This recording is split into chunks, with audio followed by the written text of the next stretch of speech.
सन 2017-18 आणि 18-19 या वर्षीच्या ज्या संच मान्यता आहेत त्या संच मान्यतेमध्ये पूर्णपणे चुकीच्या संच मान्यता आहेत, त्यांची दुरुस्ती झालेली नाही पूर्णपणे। त्यामुळे अतिरिक्त शिक्षकांची संख्या आज विभाग स्तरापर्यंत आलेली आहे आणि विभागावर एकूण 120 जवळजवळ 120 शिक्षक आहेत। म्हणजे तिन्ही जिल्ह्यातील नांदेड, उस्मानाबाद आणि लातूर या जिल्ह्यातील 120 शिक्षकांचं या ठिकाणी समायोजनाकरता यांनी उपसंचालक साहेबांनी बोलावलेलं आहे। परंतु आज आम्ही या ठिकाणी यासाठी बहिष्कार घालत आहोत की आज जिल्हा परिषदमध्ये स्वजिल्ह्यामध्ये जागा जिल्हा परिषदला शिल्लक असताना त्या लपवून ठेवल्या आणि संस्थेमधल्या सुद्धा जागा काही लपवून ठेवल्या। त्यामुळे आज आम्हाला या ठिकाणी बहिष्कार घालण्याची वेळ आलेली आहे। शासनाने निर्णय देऊन सुद्धा लातूर जिल्हा परिषदनं त्यांच्या नियमानुसार समायोजन केलं नाही। पहिलं समायोजन संस्था ते संस्था झालं, दुसरी पद्धत आहे संस्था ते जिल्हा परिषद मार्फत समायोजन करायचं। तसं न करता त्यांनी विभाग स्तरावर समायोजन करण्याचा घाट घातलेला आहे आणि मुळामध्ये इथं जवळपास जिल्हा परिषदेमध्ये जागा असताना जागा कुणीतरी दडवण्याचा प्रयत्न करतंय। जर जागा नाही असं म्हणत असतील तर बाहेरून जिल्ह्यातून बदली करून येणारे 190 शिक्षकाचं समायोजन म्हणजे बदली यांनी कुठल्या स्तरावर करणार आहेत याचं त्यांनी स्पष्टीकरण करावं।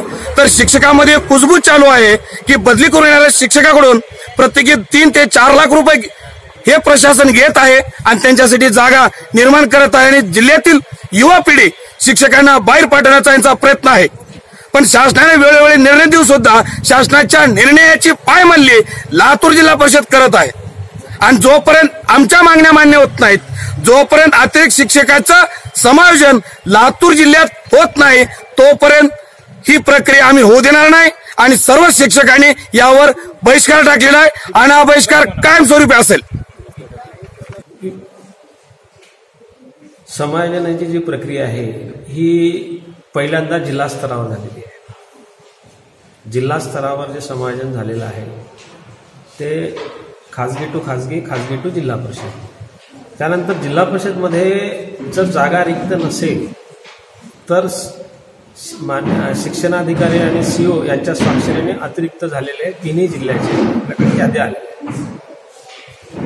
त्या आलेल्या याद्यानुसार आणि शासनाच्या धोरणात्मक निर्णयानुसार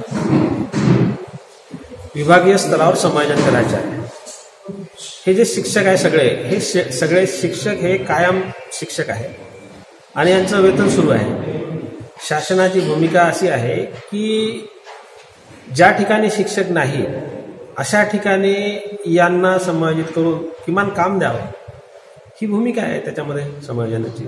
आणि कालांतराने त्यांच्या ज्या आस्थापनावरचे शिक्षक आहे त्यांच्या आस्थापनेमध्ये जागा झाल्यास त्यांना परत त्यांच्या आस्थापनेवर सामावून घेता येते, समायोजन करता येते। आता काय करणार सर, त्यांनी तर म्हणतात की लोकललाच आमचं इथंच समायोजन करायला लातूर जिल्हा परिषदेच्या अंतर्गत, अन्यथा आम्ही लातूर जिल्ह्यामध्ये प्राथमिकला 1 ते 5 ला जे आमच्याकडे माहिती आलेली आहे शिक्षणाधिकारी आणि सीओ कडून त्यांच्याचकडे अतिरिक्त शिक्षक आहेत। त्यांच्याकडे 339 हे आंतरजिल्हा बदलीने शिक्षक आले होते।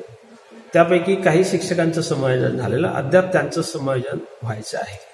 दुसरं, लातूर जिल्हा परिषदमध्ये अनियमित ज्या तुकड्या होत्या त्यावर जे अतिरिक्त झालेले शिक्षक होते त्यांचं सुद्धा समायोजन व्हायचं आहे। आणि मग अशी परिस्थिती लक्षात घेता सध्या तरी आमच्याकडे जे आलेल्या प्राप्त माहितीनुसार लातूर जिल्ह्यामध्ये शिक्षणाधिकारी प्राथमिक यांच्या आस्थापनेवर रिक्त जागा नाहीत। करणार काय नाही, आता याच्यानंतर हा प्रश्न धोरणात्मक बाब आहे। त्यांनी केलं की राज्यस्तरावर 3रा टप्पा जो याच्यानंतरचा टप्पा राज्यस्तरावर समायोजन